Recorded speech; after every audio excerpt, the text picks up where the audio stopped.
कानून का मजाक बनाया गया है। योगी ने कानून को मुसलमानों के खिलाफ इस्तेमाल किया है। भारतीय जनता पार्टी ने यह साबित कर दिया है कि जितने भी कानून में तोड़ मरोड़ किए जा रहे हैं वो अल्पसंख्यकों को परेशान करने के लिए। धर्मांतरण वाला जो कानून है भाई, जो अमेरिकी रिपोर्ट्स आ रही हैं, जो ह्यूमन राइट रिपोर्ट्स आई हैं, USCIRF की इसी साल की जो रिपोर्ट आई है, इसी रिपोर्ट में कहा गया है कि योगी जो कानून इस्तेमाल कर रहे हैं, भारतीय जनता पार्टी जो धर्मांतरण वाला कानून इस्तेमाल कर रही है, मुसलमानों को फर्जी फंसाने के लिए, उनकी ज़िंदगी ख़राब करने के लिए, उनको परेशान करने के लिए कर रही है। USCIRF की रिपोर्ट को खारिज कर दिया, क्योंकि जो भी सच बोलेगा मोदी सरकार उसको खारिज करती ही है, सिंपल सी बात।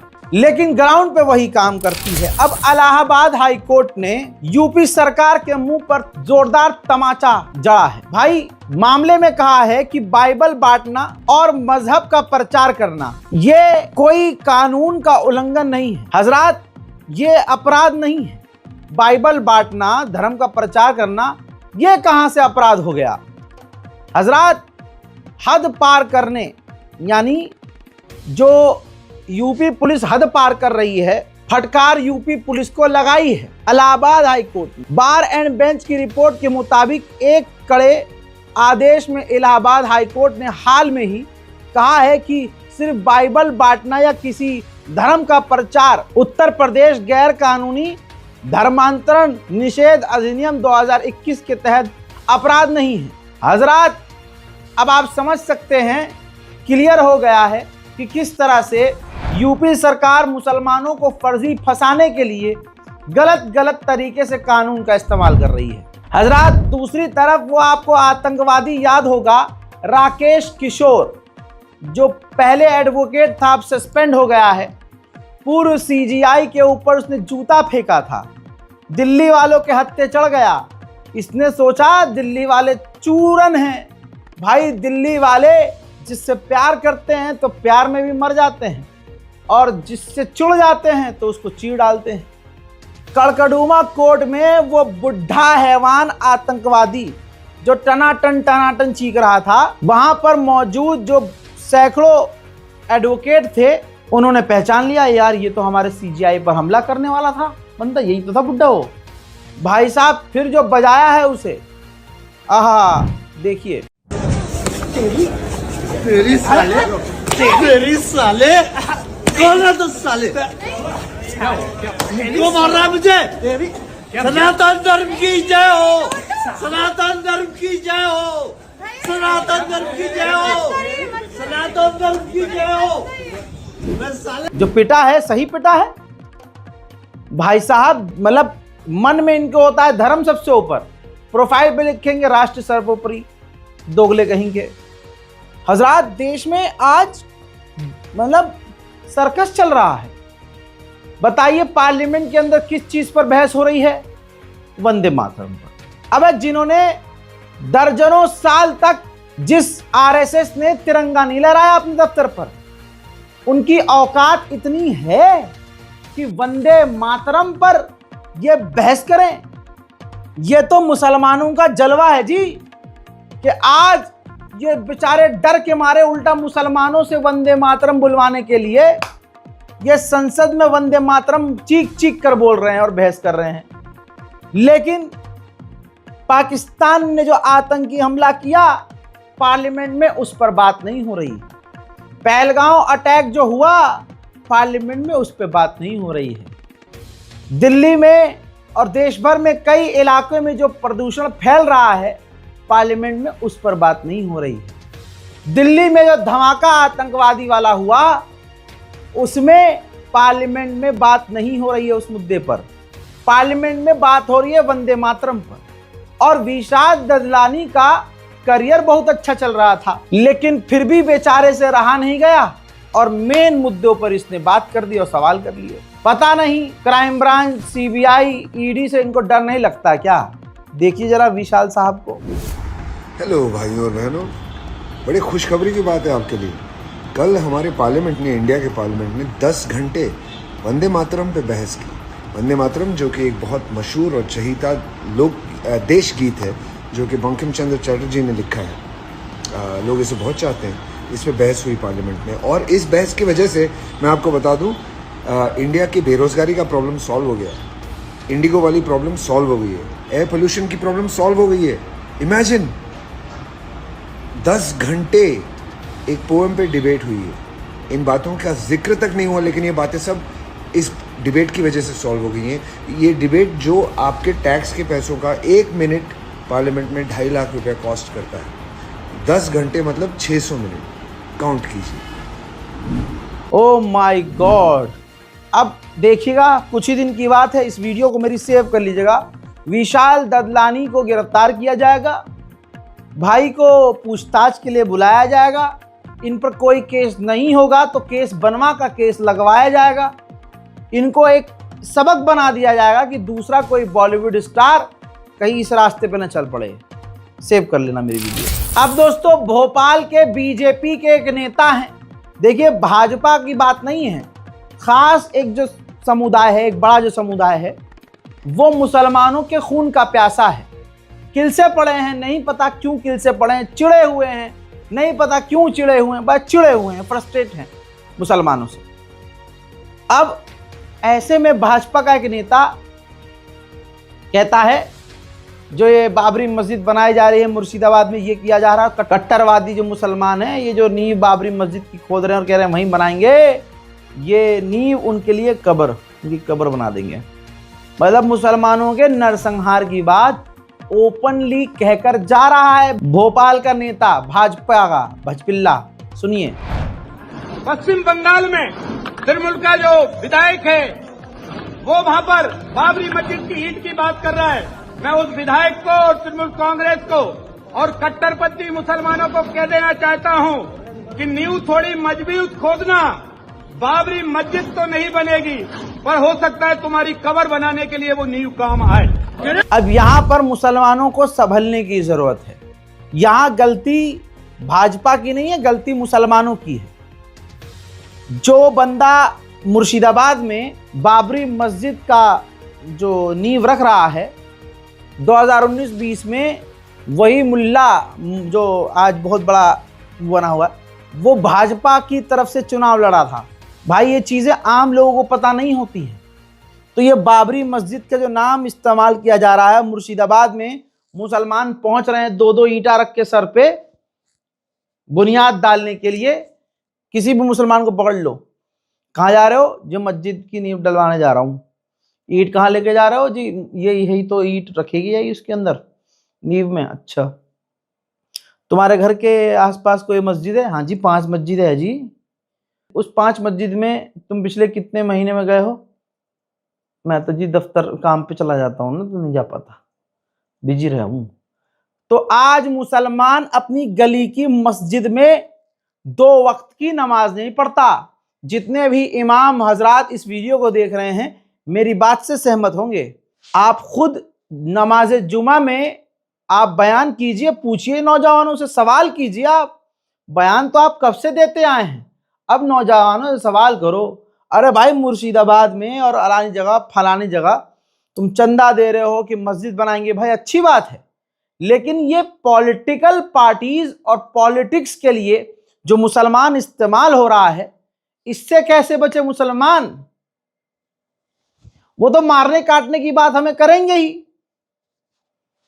बाबरी मस्जिद भी, अब देखिए, बाबरी मस्जिद का जो मेन मैटर था, वो मंदिर बनाकर जबरदस्ती मंदिर बना है। सबको पता है कि वहां पर कोई भी ऐसी चीज नहीं मिली थी जिससे साबित हो कि यहां पर यह राम जन्मभूमि है। ठीक, ये सारा खेल किया गया, वो चीजें सारी परत दर परत खुल चुकी हैं कि गैर कानूनी तरीके से कानून का इस्तेमाल करके मुसलमानों की बाबरी मस्जिद हड़प ली गई और वहां राम मंदिर बना दिया। ये तो मुसलमानों का बड़प्पन है कि खामोश बैठ गया। ठीक है भाई, मुसलमानों के साथ धोखा हुआ, मुसलमानों ने कहा नहीं, जो भी कानून फैसला करेगा हमें कबूल है।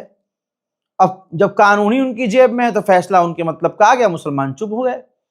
अब उस बाबरी के कांड के बाद मस्जिद, हमने सोचा ये आखिरी मस्जिद खोई है हमने, ना, वो तो शुरुआत थी।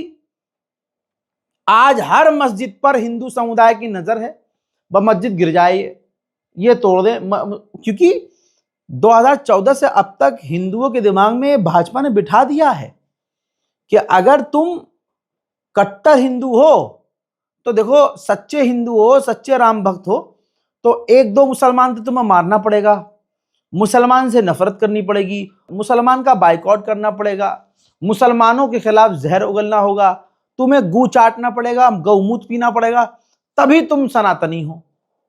इसीलिए आज रिजल्ट ये है कि हर हिंदू हमसे नफरत कर रहा है और मुसलमान मस्जिद के नाम पर ऐसा होता, जो बंदा ईद की नमाज पढ़ता है, सर पर जो है, खाली ईद की नमाज पढ़ता है, सर पर 2 ईंटें रख के जा रहा है, कहाँ जा रहा है वो बाबरी मस्जिद की बुनियाद रखी उसमें डाले। जितनी मस्जिदें अब हैं हमारे पास, उन्हें तो बचा लो भाई, उन्हें तो बचा लो पहले। जो हमारे मोहल्ले की मस्जिदें हैं, कितने अफसोस की बात है, फज्र में फुल नहीं होती। चले हैं नई नई मस्जिदें बनाने, बुरा लग रहा होगा तो मैं बस अपने मन की बात कह सकता हूं, आपको बुरा लग रहा लगता रहे, बोल मैं सच रहा हूं। अब राजधानी दिल्ली में कितनी मस्जिदें तोड़ी जा रही हैं। प्रीत सिरोही नाम का यह आदमी सैकड़ों मस्जिद अकेला ही तुड़वा चुका है, और दिल्ली के जो बहुत बड़े बड़े मुसलमान बदमाश बनते हैं, सब गधे के पिछवाड़े में हैं। किसी की इतनी औकात नहीं कि प्रीत सिरोही को रोक के दिखा दे, किसी के गूदा नहीं है इतना। जो बड़े बड़े तुर्रम खां और पैसे वाले अल्लाह वाले बनते हैं दिल्ली के मुसलमान, कोई प्रीत सिरोही को रोक के दिखा दे, ऐसा पैदा नहीं हुआ, कोई सामने नहीं आ रहा है। मस्जिद बनाएंगे, सिर्फ मस्जिद बनाना नहीं, मस्जिद को आबाद रखना मेन काम है। राजधानी दिल्ली में ही सभापुर मार्ग दिल्ली में मुसलमानों को भाजपा नेता और दिल्ली पुलिस जाके धमका रही है कि नमाज जो है मस्जिद के अंदर होनी चाहिए, बाहर नहीं होनी चाहिए, वरना बवाल होगा।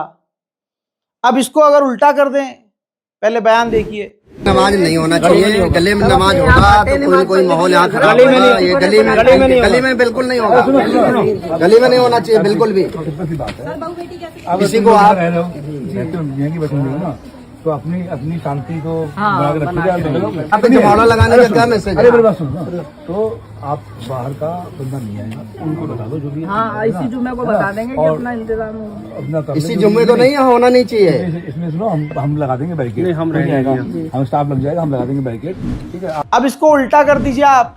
अगर मुसलमान कह दे कि नहीं भाई, हिंदुओं का प्रोग्राम मंदिर के अंदर हो, सड़क पे क्यों होगा भाई? यही वो समुदाय है जो अपने धार्मिक प्रोग्राम के नाम पर महीना भर पूरे देश भर की आधी सड़क को जाम रखते हैं, आम लोगों को मारते हैं, लाठी पीटते हैं। याद है ना कांवड़ यात्रा, क्या क्या करते हैं, क्या उत्पात मचाते हैं, कितना नशा करते हैं, क्या करते हैं, सब चीजें दुनिया के सामने इस बार तो और आ गई है। तो अगर मुसलमान कह दे कि भाई साहब नहीं, आप भी अपने जागरण, आप भी अपनी पूजा पाठ मंदिर के अंदर करो, सड़क पर नहीं आना चाहिए, तो फिर योगी जी को क्या लगेगा? नरसिंहा लंड सरस्वती क्या कहेगा? मोदी जी भाई बहनों करके क्या बोलेंगे कि मुसलमान आक्रामक हो रहा है, मुसलमान को हमसे इतनी नफरत है। तब वो रोना शुरू हो जाएगा, मुसलमानों के खिलाफ गिरफ्तारी हो जाएगी, मुसलमानों के घर पर बुलडोजर चल जाएगा। और भाजपा के नेता कट्टरवादी मुसलमानों को जिंदा गाड़ने की बातें कर रहे हैं। बाबरी मस्जिद तो नहीं बनेगी, पर हो सकता है तुम्हारी कबर बनाने के लिए वो नींव काम आए। पश्चिम बंगाल में तृणमूल का जो विधायक है वो वहां पर बाबरी मस्जिद की ईंट की बात कर रहा है। मैं उस विधायक को और तृणमूल कांग्रेस को और कट्टरपंथी मुसलमानों को कह देना चाहता हूं कि नींव थोड़ी मजबूत खोदना।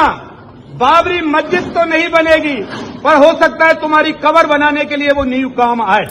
देख लिया, इन्हीं दोनों चीजों से आप समझ सकते हैं कि मुसलमानों का हाल कितना बुरा है हिंदुस्तान में। भाई मुसलमान भाई इतने बड़े दिल का है या यूं कहूं इतना बेगैरत है कि अपने भाइयों की मौत को यूं भुला देता है, अपने भाइयों की शहादत को। इतने बेगैरत हम कब से हैं भाई?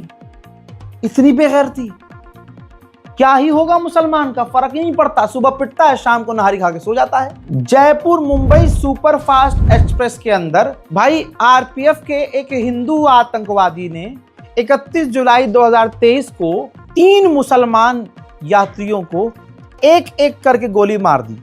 आज सुनवाई हुई, वो बेल चाहता है, बाहर आना चाहता है बेल पर।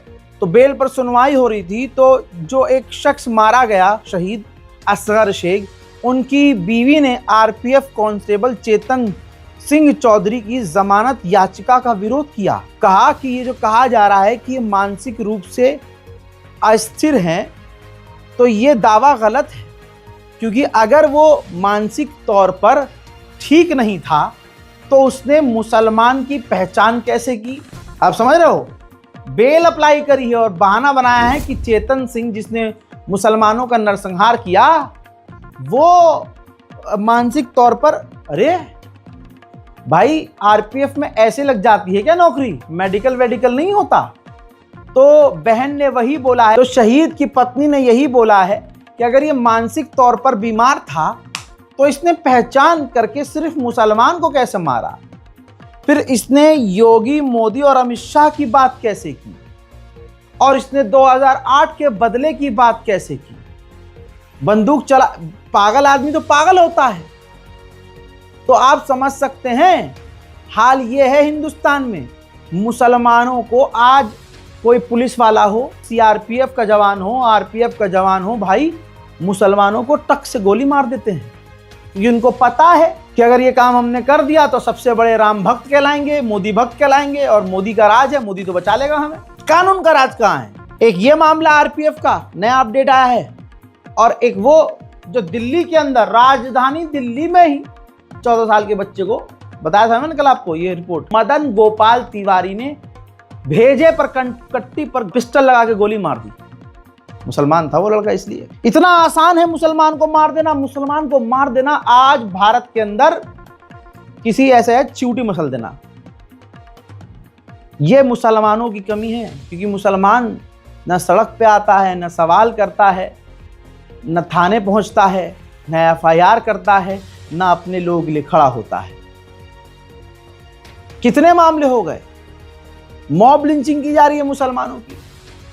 बोल रहा है कोई मुसलमान हमारा कोई लीडर ही नहीं है तो बोलेगा क्या? और अपने लेवल पर मुसलमान बोलना नहीं चाहता। आपको लग रहा है कि ऐलान करके मुसलमानों का नरसंहार किया जाएगा? नहीं, नरसंहार शुरू हो चुका है भाई। बरेली में बारात निकल रही थी, मुसलमान परिवार की शादी थी और वहां पर नाच गाना हो रहा था। उत्तर प्रदेश बरेली, अबरार की बेटी की शादी थी। शादी में सीधा अरविंद नाम का एक हिंदू आतंकवादी घुसाया, है ना? नारेबाजी कर ही रहा होगा, वो तो बात की बात है। लेकिन अरविंद ने आते ही रिजवान के सर में गोली मार दी। रिजवान जो है वो लहू लुहान होकर सड़क पर गिर गए और तुरंत उनकी मौत हो गई। रिजवान के पिता कह रहे हैं कि ये शादी वादी का इसका कोई मैटर नहीं था, हम बारात में थे, शादी में थे, और जो अरविंद नाम का आतंकी आया उसने डायरेक्ट गोली मेरे बच्चे के सर पे मारी है। सुनिए। यूपी के बरेली में शादी में गोली चलने से एक युवक की मौत हो गई है। सुनिए क्या कहना है उनके पिता का। किसने गोली मारी है? अरविंद ने गोली मारी। कहाँ, शादी में हुआ था? क्या हुआ था? हाँ, शादी में पहुंचे थे, गाड़ियाँ रुक रही थी, जब भी गोली मार दी।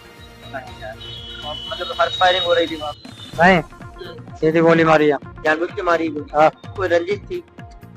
रंजिश की नहीं पता। वहीं इस बारे में एसपी साउथ अनुष्का वर्मा ने बताया कि एफआईआर, ये नरसंहार चल रहा है मुसलमानों का। उधर योगी कहते हैं कि उत्तर प्रदेश अपराध मुक्त बना। यही सुनने के बाद आगे आदमी समझ जाता है क्या ही कहते हैं। झूठ बोलने की कोई सीमा है? नहीं है इनके पास कोई सीमा। भाई इनको क्या ही तकलीफ होगी, इनका कोई परिवार है ही नहीं। मोदी, योगी, इन दोनों का कोई परिवार ही नहीं है। भारत परिवार है। भारत परिवार तो मुसलमान को काहे मरवा रहे हैं, रोकते क्यों नहीं है? आज तक योगी का कोई ऐसा बयान, मोदी जी का कोई ऐसा बयान दिखा दो जिसमें वो मुसलमानों के समर्थन में बोल रहे हो कि हाँ भाई इनके साथ गलत हो रहा है। नाम ना ले, बोल दे कि भाई इनके साथ ये जो अत्याचार किया जा रहा है, भेदभाव किया जा रहा है, मत करो भाई। उनकी तो नीति है। कितने इंसिडेंट हो गए भाई, बारात में मुसलमान को गोली मार दी जा रही है, ट्रेन में मुसलमान को गोली मार दी जा रही है, सड़क पर मॉब लिंचिंग कर दी जा रही है। क्या करे आदमी? लेकिन सारी चीजें वो पूरी तैयारी से, पूरी प्लानिंग से कर रहे हैं। लेकिन बेगैरत मुसलमान इतना है कि उसको फर्क ही नहीं पड़ रहा। क्या फर्क पड़ रहा है भाई? अभी आप ये खबर देखेंगे, सोशल मीडिया पर जाकर कुछ लिखेंगे? नहीं लिखेंगे भाई। हम तो बोलते भी नहीं है, हमें बोलना नहीं आता। अरे बोलने को कौन कह रहा है? लिख तो सकते हो भाई, हमें लिखना भी नहीं आता, हम तो अंगूठा छाप हैं। अच्छा, अंगूठा छापो, शेयर तो कर सकते हो। कुछ नहीं कर रहा है मुसलमान। बिरयानी, नहारी, कीमा, रोटी खा के डकार मार के कान मुंह साफ करके सो जाएगा और फजर में नमाज भी नहीं पढ़ेगा। जब ईमान ही मरा हुआ है तो ईमान वालों के लिए और हक बात बोलने की हिम्मत दिल में कहां से आएगी? दोस्तों, एक चीज से और आपको वार्न कर देना चाहूंगा। जब भी आप सड़क पर, आम लोगों के लिए ये चेतावनी है और खासकर मुसलमानों के लिए, सड़क पर आप जाएं तो हिंदू समुदाय आपसे कितनी नफरत करता है आपको मालूम है। इसी हिंदू समुदाय में अब गोदी यूट्यूबर भी हैं, मोदी यूट्यूबर्स भी हैं। मैंने 2 साल पहले कहा था और आप गवाह हैं इस बात के कि गोदी मीडिया सिर्फ चैनल वाला नहीं है, अब गोदी मीडिया यूट्यूबर्स भी हैं। भाई, इनका एजेंडा ये होता है मुसलमानों को गलत दिखाना। चांदनी चौक में धमाका हुआ, कितने हिंदू यूट्यूबर्स वहां पहुंचे और मुसलमान टोपी वालों के मुंह में माइक घुसा घुसा कर उल्टे सीधे उनसे बयान लिए और कट कर करके, एडिट कर करके मुसलमानों के ऊपर जहर फैलाकर इन्होंने व्यूज और सब्सक्राइबर कमाए। तो आप याद रखिएगा, ये चेतावनी है। हजरात मोहतरम, इस बात पर ध्यान दीजिए। हाथ जोड़ रहा हूँ मुसलमान कौम के आगे। हिंदू समुदाय के जो यूट्यूबर हैं, चंद लाइक्स और फॉलो के लिए आपको खतरे में डाल रहे हैं। तो जज्बाती होकर या तेवर में आके, गुस्से में आके इनके आगे माइक में कुछ बोल मत दीजिएगा। बोलना ही नहीं है, जलील करो। कौन हो तुम? चल, क्या नहीं देना इंटरव्यू? अरे तुम लेने आए हो इंटरव्यू, मुझे देना ही नहीं है, दफा करो। ठीक है? और मुंह अगर आप लोग खोलें तो आप उल्टा उनसे सवाल करें। उल्टा ये 4-5 पॉइंट याद रखो कि हाँ भाई, जो आरपीएफ के जवान ने 3 मुसलमानों को मारा था ट्रेन के अंदर, किसका नाम लेके मारा था? पहला योगी, दूसरा मोदी, तीसरा अमित शाह। किसका? बता। आए बाएं शाएं, और आप उल्टा उनका वीडियो बनाएं ये रिकॉर्ड करते हुए। जब ये चीज़ें हो रही हो आप उनका वीडियो बनाओ भाई, उनको करो वायरल, उनको करो जलील, उनको करो नंगा।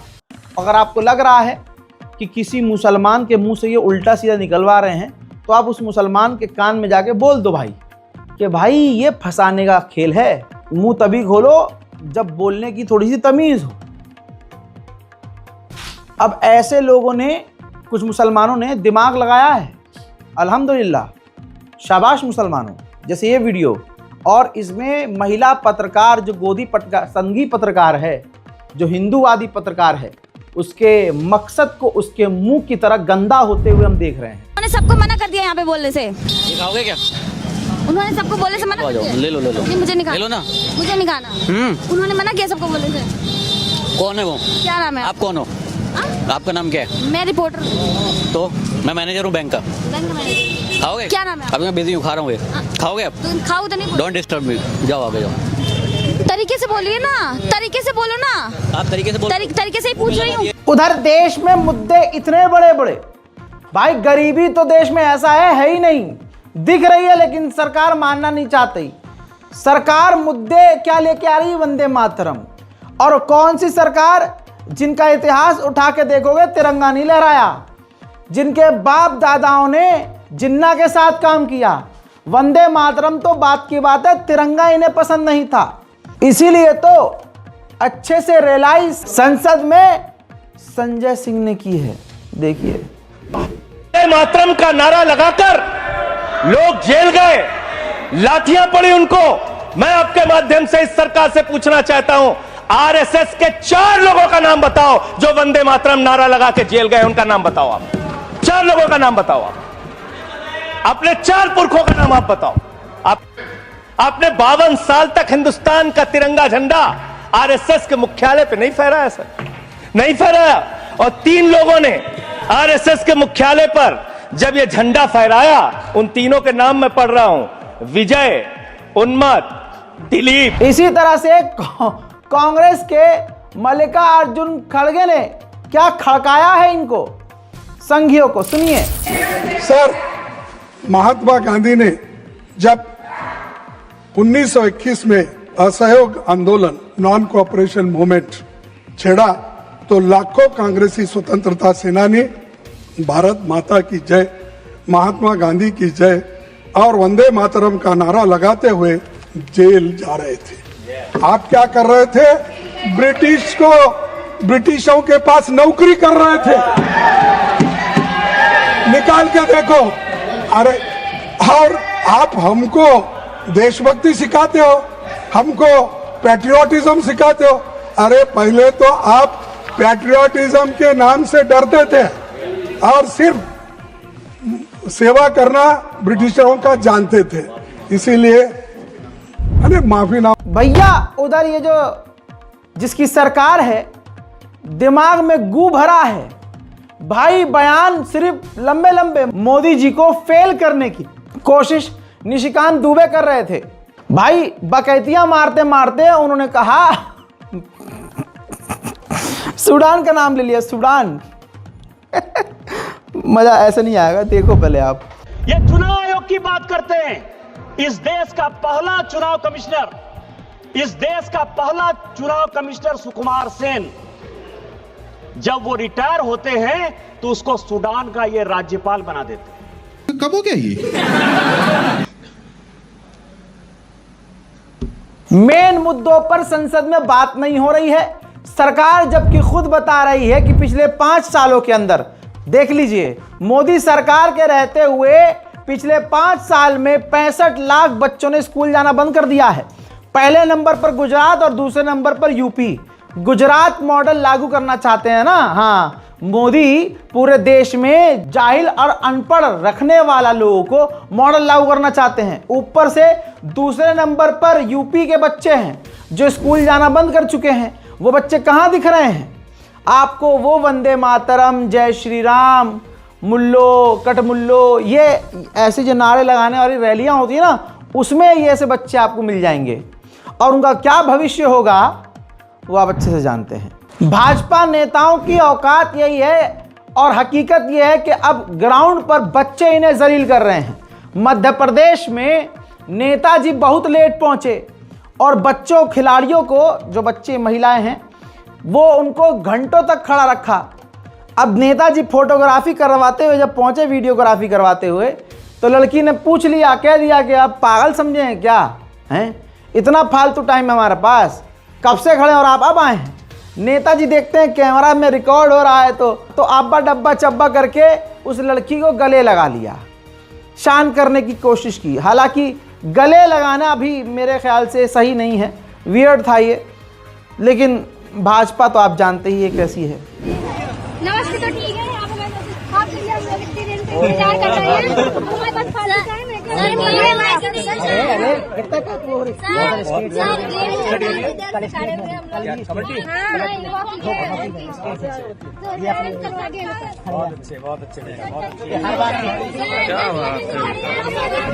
उधर संसद में तो अखिलेश यादव ने मोदी जी की कमजोर नस पे हाथ रख दिया, कह दिया भारत में चुनाव बैलेट पेपर से होना चाहिए। अध्यक्ष महोदय, मेरा भी सुझाव है कि इलेक्शन बैलेट पेपर से होना चाहिए, और इसलिए होना चाहिए कि बहुत प्रश्न लग रहे हैं, बहुत उंगली उठ रही है, इलेक्ट्रॉनिक चीजों पे बहुत सवाल खड़े हो रहे हैं, और केवल भारत के अंदर लोकतंत्र में नहीं, दुनिया के लोकतंत्र।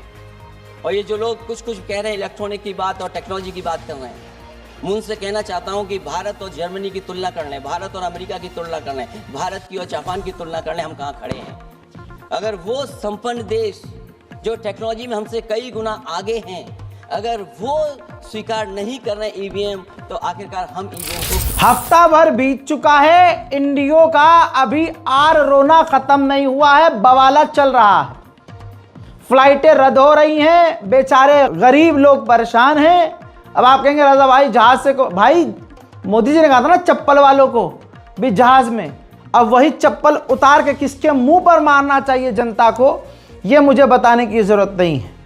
प्रोपेगेंडा पर ये सरकार चल रही है। ये जैसे ये फोटो देखिए, इंडिगो का सीईओ हाथ जोड़ के मोदी के नेता के आगे बैठा है। ये हाथ जो इंडिगो के सीईओ ने जोड़ा है, असल में इसके पीछे की कहानी ये है कि भैया ये नमस्ते कर रहे थे, लेकिन मोदी के नेता ये दिखाना चाह रहे थे कि अरे हाथ जुड़वा दिया। NDA aviation minister Ram Mohan Naidu, इन्होंने जानबूझकर वो फोटो पोस्ट किया सोशल मीडिया पर जिसमें ऐसा लग रहा है कि इंडिगो के सीईओ जो हैं नमस्ते नहीं बल्कि हाथ जोड़कर माफ़ी मांग रहे हैं। अब अगली हकीकत खबर सुनिए।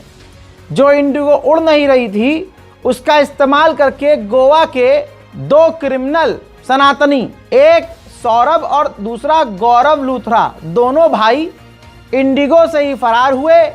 अब मेरे दोस्तों, Goa night club fire case में जिसमें 25 लोग मारे गए, भाई साहब इंटरपोल घुस आई है। अब इंटरपोल खेलेंगे।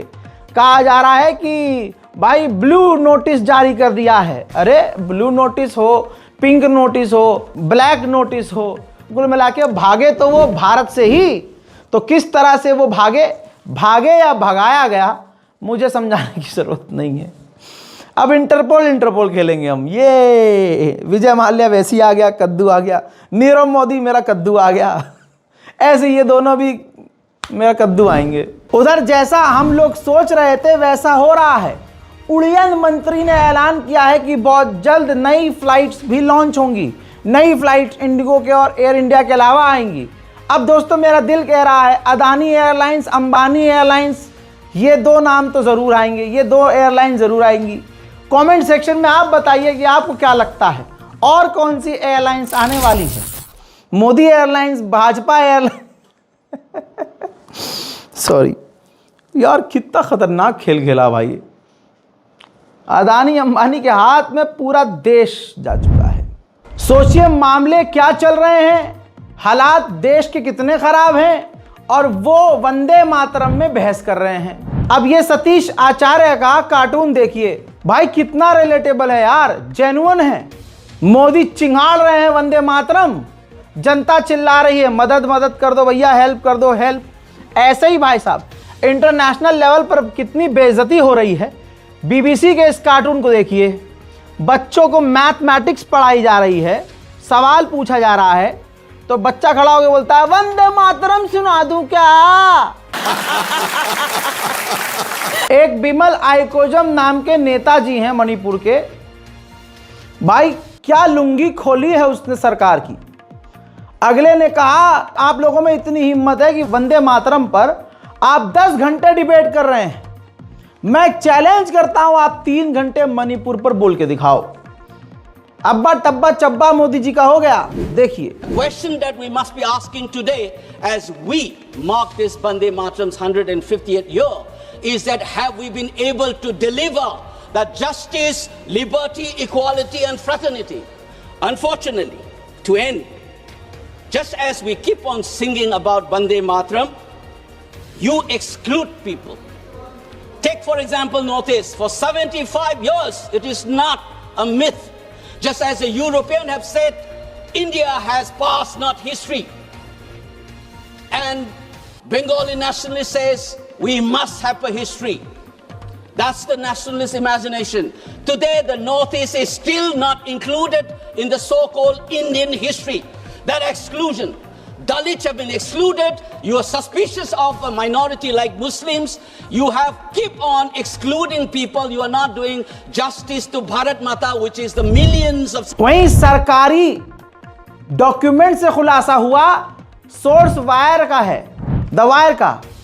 भारत सरकार, ये मोदी सरकार किस तरह से ईडी का इस्तेमाल करती है विपक्ष को मिटाने और दबाने के लिए। पीएम मोदी की सत्ता संभालने के बाद ईडी ने 6444 केस दर्ज किए, लेकिन सिर्फ 56 में सजा हुई। यह बात पता है किसने बताई? ये खुद मोदी जी की सरकार ने बताई। अब आपको बताऊं, कोरोना काल में इसी मोदी सरकार ने एक तरफ बोला कि पेशाब पीने से, गाय का पेशाब पीने से कोरोना नहीं होगा, गू चाटने से कोरोना नहीं होगा, और खुद ही चाटा भी उन्होंने, माफ कीजिएगा, मरे भी बहुत। और फिर दुनिया में अपना रौला जमाने के लिए, दुनिया में दिखाने के लिए अपना रौला कि भाजपा ने, मोदी जी ने ये कर दिया भाई, कोवैक्सीन बना दी, कोरोना वैक्सीन। अरे भाई साहब, अब उसके बाद जब मामला शांत हुआ, कुछ समय बीता, हार्ट अटैक, तरह तरह की बीमारियां लोगों में ज्यादा नजर आने लगी। आज सरकार ने सालों आलोचनाओं के बाद कबूल किया और माना है कि कोविड वैक्सीन से लकवे जैसी घातक बीमारियों का खतरा है। अल्लाह अकबर।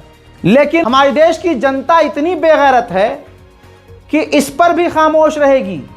भाई जिसने वैक्सीन, भाई साहब, डंडा करके चाकू की नोक पर हम सबसे वैक्सीन लगवाई, हम सबको वैक्सीन मोदी जी ने जबरदस्ती लगवाई, और आज मान लिया मोदी ने कि हां, जो वैक्सीन लगाई है कोरोना की, उससे लकवे जैसी खतरनाक बीमारी हो सकती है। मान लीजिए किसी को लकवा नहीं हो रहा है, हो सकता है और बीमारियां हो सकता है उसकी बॉडी खराब होना शुरू हो जाए, दिल की बीमारियां होना शुरू हो जाए, 10 तरह की परेशानियां होना शुरू हो जाए, हो सकता है ना। लेकिन इसके बावजूद कोई सवाल करेगा तो सामने से चिंगाड़ के बोलेंगे, जय जय श्री राम, वंदे मातरम। अरे भैया, अगला मरने वाला है, वंदे मातरम। अरे इंडिगो उड़ नहीं रही है, वंदे मातरम। अरे रुपया गिर रहा है, वंदे मातरम। अरे भाई, वो पेपर लीक हो रहा है, जय जय श्री राम। यही सच्चाई है। किसी मुसलमान को क्या जय श्री राम से दिक्कत है? नहीं है। किसी मुसलमान को वंदे मातरम से दिक्कत है? नहीं है। चीखो, चिल्लाओ, माथे पे लिखवा लो। वंदे मातरम कोई सर्टिफिकेट थोड़ी ना है देशभक्ति का, और देशभक्ति का अगर यही सर्टिफिकेट है तो मत चेक करो मुसलमानों की आईडी, वंदे मातरम बुलवाओ और उनको भारतीय मानो, चलो आगे बढ़ाओ। लेकिन कभी ये कहेंगे जय श्री राम बोलना पड़ेगा, कभी कहेंगे नहीं भारत के हो तो वंदे मातरम बोलना पड़ेगा, कभी फिर बाद में बोलेंगे कि अच्छा वंदे मातरम बोल दिया यार, जय श्री राम भी बोल दिया, और यार अब कैसे फंसाए इसे, मारे कैसे मुल्ले को। ओहो, पाकिस्तान मुर्दाबाद तो बोलेगा नहीं, बोल पाकिस्तान मुर्दाबाद। मुसलमान भारत का पाकिस्तान मुर्दाबाद बोल देगा, फिर कहेंगे अरे शिट, ये भी रह गया, अब क्या करें। अब सोचेंगे, अब हिंदू संगठन सोचेंगे नया नारा, जिस पर मुसलमान ना कर देगा उस पर ये चिंगाड़ने लगेंगे। यही इनकी क्रोनोलॉजी है। आप में से बहुत ऐसे लोग होंगे जिनका कोई EMI चल रहा होगा, लोन चल रहा होगा। ज़्यादातर लोगों का, आप लोगों का फ़ोन लोन चल रहा होगा, कंप्यूटर लोन चल रहा होगा, बाइक लोन चल रहा होगा, कार लोन चल रहा होगा। कितने लोन चल रहे हैं? हर इंसान का कोई ना कोई लोन चल रहा होगा। अब सोचिए, अगर आप एक लोन EMI टाइम पर ना भरे तो क्या होता है? अगर 5-6 EMI आप टाइम पर ना दे तो क्या होता है? क्रिमिनल वाला फील करवा दिया जाता है ना आपको। पिछले 5 सालों में ये रहा दस्तावेज सरकारी, पिछले 5 सालों में गरीब तो मरा है, गरीब किसान मरा है, लेकिन इसी मोदी ने, इसी भारतीय जनता पार्टी की सरकार ने, मोदी जी ने अपने करीबियों का, अमीरों का, धन्ना सेठों का 6.15 लाख करोड़ लोन माफ किया है। भाई 6 लाख करोड़ भाई साहब माफ कर दिया लोन। अगर इतना ही लोन अगर भारतीय गरीब किसानों, मैं कह रहा हूं सबकी बात करें, मैं सिर्फ किसान की बात कर रहा हूं, मैं आज अपील करना चाहूंगा, बहुत बड़ी अपील, जिसने मां का दूध पिया है और मां का दूध अगर उसने ईमानदारी से पिया है और हराम का अगर उसका नहीं है खून, तो भाई वो भारतीय साथ देगा और इस बात को आगे बढ़ाएगा। मैं मांग करता हूं, अगर इतने ईमानदार हैं मोदी, चैलेंज करता हूं, मैं एज अ भारतीय ITR भरने के बाद, इनकम टैक्स देने के बाद, तमाम दस्तावेज मेरे पास होने के बाद, ये मांग करता हूं सरकार से कि किसानों का आप लोन माफ करो। 6 लाख करोड़ अमीरों का तुम लोन माफ कर रहे हो ना, तो किसानों का लोन माफ किया जाए। है दम? चलिए ठीक है, एक पहली मांग। दूसरी, जो हमारे भारतीय फौज में है, जो हमारे भारतीय सेना में है, भारतीय पुलिस में है, चाहे वो किसी भी स्टेट की पुलिस हो, चाहे वो कहीं भी फौजी तैनात हो, सीआरपीएफ हो, कोई भी हो, आप इन जवानों का लोन माफ करो। इन्होंने होम लोन लिया है, मोबाइल लोन लिया है, शादी के लिए लोन लिया है, बच्चों की पढ़ाई, माफ करके दिखाओ, मान जाऊंगा कि हां मोदी जी सच्चे देशभक्त हैं। करो माफ। और अगर मुसलमानों से इतनी तकलीफ है तो ठीक है, जो मुसलमान किसान हो, जो पुलिस वाले मुसलमान हो, जो फौज में मुसलमान हो ना, यहां भी नफरत दिखा देना, उनका लोन मत माफ करो। हस्बी अल्लाह व निअमल वकील। तुम हमारे किसानों का और फौज का, हमारी पुलिस प्रशासन में काम करने वाले जवानों का लोन माफ करो। मान जाऊंगा, हाँ जी ईमानदार है हमारे प्रधानमंत्री मोदी जी, बहुत बढ़िया काम कर रहे हैं। 6.15 लाख करोड़ का लोन तुमने अमीरों का माफ कर दिया, गरीबों का क्या? नहीं, संसद में बात होगी, मेन मुद्दा होगा वंदे मातरम। चाहे इनको खुद नहीं आता हो वंदे मातरम, वंदे मातरम, वंदे मातरम, सुजलम सुजलम मलयति, इनको खुद नहीं आता होगा, इनको जन गण मन नहीं आता होगा। भाई जिनका राष्ट्र ध्वज भगवा है उनके मन में, और उनका नेशनल एंथम आरएसएस वाला है, ये सब ड्रामा चल रहा है भाई पार्लियामेंट में। फिर हमारे मुल्क का हाल भाई इतना बुरा है कि लोग मजाक उड़ाते हैं, और मजाक ये ससुर खुद बनते हैं। ये देश इसलिए आगे नहीं बढ़ सकता क्योंकि अंधभक्त नंगे हो चुके हैं भाई। जब अंधभक्त सामने आया कह रहा है कि मैं मोदी को तब भी वोट दूंगा अगर मोदी जी मेरी मार ले, वाह बड़े गड़चट्टे हो भाई तुम। मोदी मेरी मैं वोट मोदी दूंगा, ये मेरा वादा है, देते रहूंगा, देता रहूंगा, कोई बुराई नहीं। मोदी जी जो ख्वाहिश मांग रहा है, इनका ख्वाहिश को पूरी कर दो आप। बस इसी के साथ आज का नेशनल प्राइम टाइम यहीं समाप्त किया जाता है। हथियार, फाइटर जेट, ऐतिहासिक कहानी, रूस के टुकड़े होना, अमेरिका का फाइटर जेट गिराना, इजराइल का रूस का फाइटर जेट चुराना, भाई ये तमाम कहानी मैंने अपने रज़ाग्राफी सोशल पर चैनल पर डाली हुई है। देखते क्यों नहीं भाई, फ्री है। एडिटिंग से लेकर वीएफएक्स से लेकर कहानी, और कहानी से लेकर टाइमलाइन आपको इतना मज़ा देगी, वाह। मज़ा ना आया पैसा वापस। जाइए देखिए कि भारत के जो ख़ास लोग हैं जो मुसलमानों को गरिया रहे हैं, उनको पता चलेगा ये वीडियो देखने के बाद कि मुसलमानों ने इस दुनिया को क्या क्या दिया है। बहुत मेहनत की है, हमारे एडिटर्स ने काफ़ी मेहनत की है। जाइए रज़ाग्राफी सोशल को देखिए, उसके एपिसोड्स को देखिए। जय हिंद।